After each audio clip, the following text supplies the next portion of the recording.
Akhirnya ego yang muncul. Dan saya datang ke sini adalah saya ingin belajar mendidik ego saya. Ketika saya melihat Pasraman Bali Eling Spirit, saya melihat ada sosok yang terus terang saja, saya bilang, "Pak, didik saya, Pak." Itu aja. Nah, selama 4 hari berada di Pasraman, mengalami pencerahan dan kesadaran yang lebih baik dari sebelumnya terkait fungsi dan tugas saya.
Assalamualaikum warahmatullahi wabarakatuh. Om Swastiastu.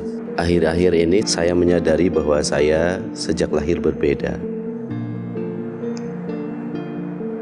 Sejak kecil sering ditinggalkan ibu dan bapak. Sejak bayi bahkan. Dibesarkan oleh kakak di lingkungan yang sangat keras. Dan nyaris sejak kecil itu tidak diajarkan bagaimana cara menghargai orang lain. Nyaris.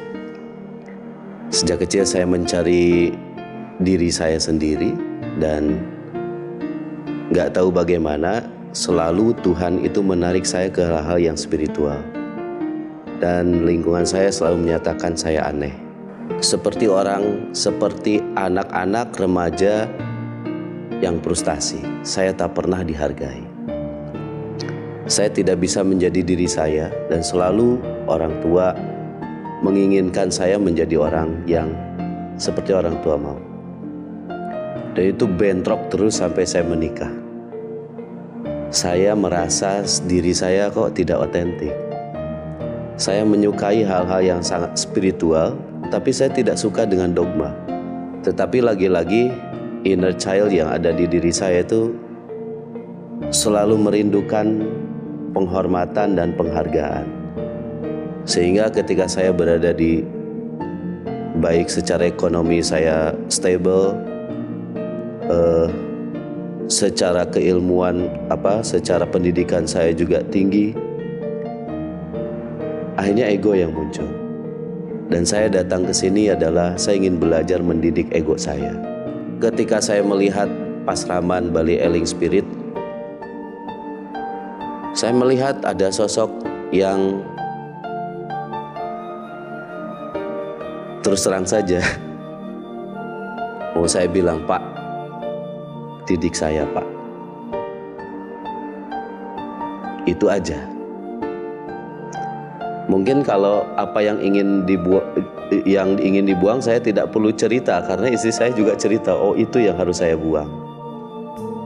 Tapi sekali lagi saya melihat, walaupun saya tidak begitu banyak menyimak, karena saya tidak terlalu suka menyimak di YouTube atau apa. Berapapun harganya, saya nggak punya uang, saya datangi orangnya, saya mau bilang, "Pak, didik saya." Hanya itu. Saya nggak mau membela diri dengan apa yang istri saya sampaikan. Mungkin itu benar tanpa saya sadari, dan itu memantul, merupakan mata rantai yang dari dahulu saya kecil itu belum terputus. Saya juga mungkin masih ada energi kemarahan, energi dendam kepada masa lalu dan lingkungan. Tapi syukur alhamdulillah, setiap hari saya meditasi, setiap 2 kali sehari setidaknya, itu saya memaafkan semua yang pernah saya lalui, bahkan memaafkan diri saya. Tapi bagaimana caranya saya untuk memaafkan prasangka orang lain terhadap saya, termasuk istri saya? Itu saya bingung di situ. Makanya saya selalu tidak menemukan diri saya yang otentik. Ketika saya belajar untuk saya otentik di sini, orang lain tidak melihatnya sebagai itu yang otentik gitu. Jadi saya bingung, saya harus gimana. Makanya ketika ketemu, saya tidak begitu banyak melihat video. Sekali lagi, saya hanya melihat wajah dari sisi gambar. Mohon maaf kalau saya salah sebut ke Aji ya. Saya mau datang langsung. Makanya mungkin kemarin di WA saya lagi cari dulu uangnya. Jujur saya mau jual mobil saya kemarin. Alphard saya mau saya jual. Saya mau datang ke sini, mau sebulan di sini. Saya mau ngomong aja, Pak, didik saya. Itu aja. Tapi ternyata mungkin ini juga jalan Allah, jalan Tuhan. Mobilnya nggak jadi dijual. Tapi ada rezeki lain yang datang, yang itu hanya cukup kami berdua datang ke sini untuk tapa berata. Intinya apa yang disampaikan istri saya benar. Saya tidak mau membela diri, makanya saya ingin datang ke sini untuk mendidik ego saya. Yang saya harapkan untuk saya dapatkan sepulang dari sini adalah saya menemukan diri saya yang otentik, tidak terpengaruh oleh hal-hal lain, dan saya tidak melekat pada pujian. Saya tidak melekat pada harta, saya tidak melekat pada penghormatan orang lain, tapi inilah saya pengen otentik diri saya. Yang kedua, kenapa saya nekat pengen YTT 200 jam? Saya ingin membantu mereka dengan cara-cara seperti ini. Sekali lagi mohon kiranya berkenan Ibu Jero dan Sri Bagwan untuk mendidik saya. Karena saya merasa saya punya tugas besar di lingkungan saya. Saya punya tugas besar di lingkungan, bukan saya merasa sebagai agamawan, bukan. Tapi bukan menyalahkan juga, karena saya dulu juga begitu. Mungkin saya harus membantu mereka menyempurnakan perjalanan, itu aja. Tetapi saya dulu yang harus sempurna dalam perjalanan ini. Jadi kiranya mohon Ibu Jero, si Bagwan dan juga para yogi berkenan membantu saya untuk mendidik diri saya.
Bismillahirrahmanirrahim. Assalamualaikum warahmatullahi wabarakatuh. Om Swastiastu, Namo Buddhaya, salam sejahtera untuk kita semuanya. Saya ingin melaporkan pertanggungjawaban. Jadi kalau ditanya pas kesini itu apa sih yang jadi masalah?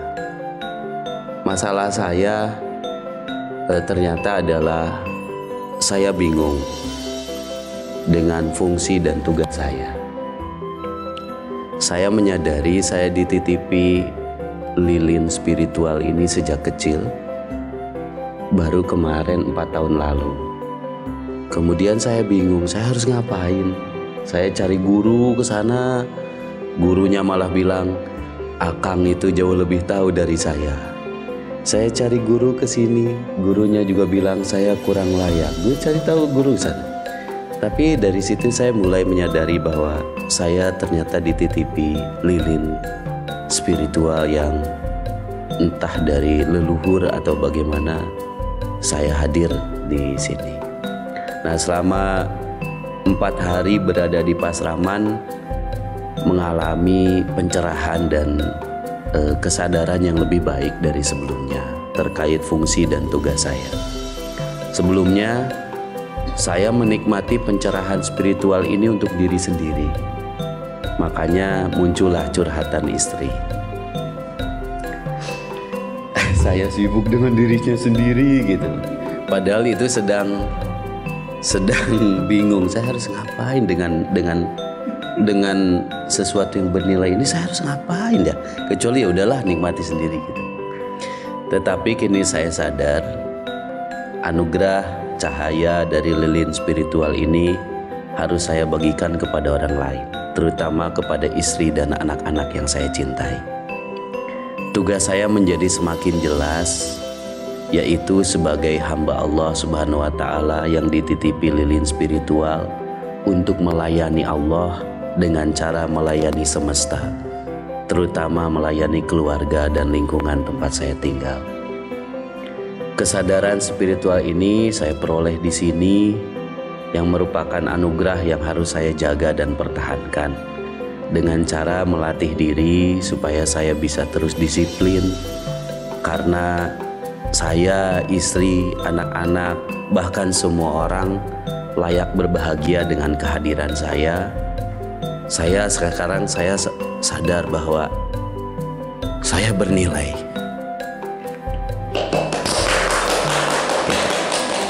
Sebelumnya saya bingung, sekarang saya sadar bahwa saya bernilai. Saya punya harga diri dan saya punya sesuatu yang sangat berharga yang orang lain cari tidak temukan, saya malah dianugerahi. Oleh karena itu saya harus menjaganya dengan cara disiplin, mempraktekkan apa yang diajarkan di Pasraman ini.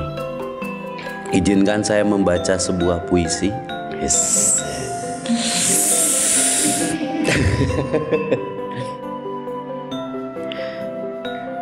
Puisinya begini. Cintaku, aku tahu kamu begitu lelah mengurusiku dan anak-anak.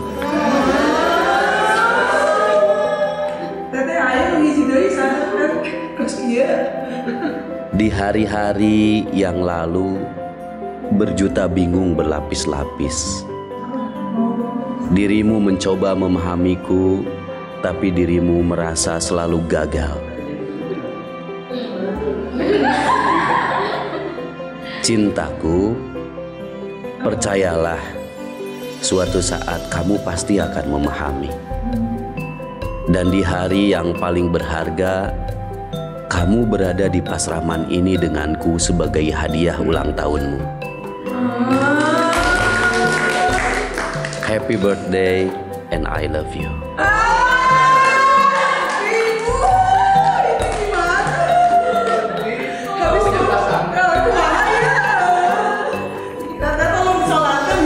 Itu dulu. Terima kasih Bu Jero. Di hari pertama saya sangat terkesan dengan nasihat dari Bu Jero tentang saya langsung dapat aha momennya tentang selfish, self love dan selfless. Itu luar biasa, membuat saya jadi ingat si bungsu, ingat anak kedua, anak yang pertama. Kalau istri selalu di sini jadi nggak diingat. Saya jadi sadar bahwa aku hadir membawa cahaya ini adalah untuk menghidupkan cahaya yang ada di mereka, di anak-anak saya. Terima kasih Bu Kade, Bu Juli dan Bu Dewi, Mas Blisu Kadana ya, Bu Dewi, Mbak Desi yang selalu ceria luar biasa, Kang Mozart, yang kalau saya sebut namanya terlalu panjang dan saya nggak hafal-hafal. Saya akan selalu ingat Akang dengan sebuah keindahan sesuai nama seorang komposer Mozart. Saya melihat luar biasa. Dan kehadiran Bapak Ibu sekalian, Mas, Akang, Teh Desi, terutama Bu Jero dan Aji, itu betul-betul terpatri dalam sejarah hidup saya. Dan suatu saat kalian semuanya akan saya undang di pesantren yang akan saya bangun. Semoga. Dan semalam Aji juga bilang wujudkan itu. Lalu saya balas, dan Aji yang akan menjadi pemberi restu nanti di sana. Insya Allah, semoga. Insya Allah, semoga. Mohon doa, semoga dilancarkan dan saya disiplin serta konsisten dalam menjalankan dan menjaga lilin spiritual ini. Terima kasih, sangat spesial saya ketemu dengan Bu Dewi, Bu Juli, dan Bu Kade yang begitu sabar. Mungkin melihat saya agak gimana gitu di hari pertama, gimana gitu sampai Bu Dewi sampai nggak mau bicara sama saya, katanya nggak boleh. Padahal nggak gitu juga, Bo, akhirnya. Jadi terima kasih. Om Swastiastu. Assalamualaikum warahmatullahi wabarakatuh.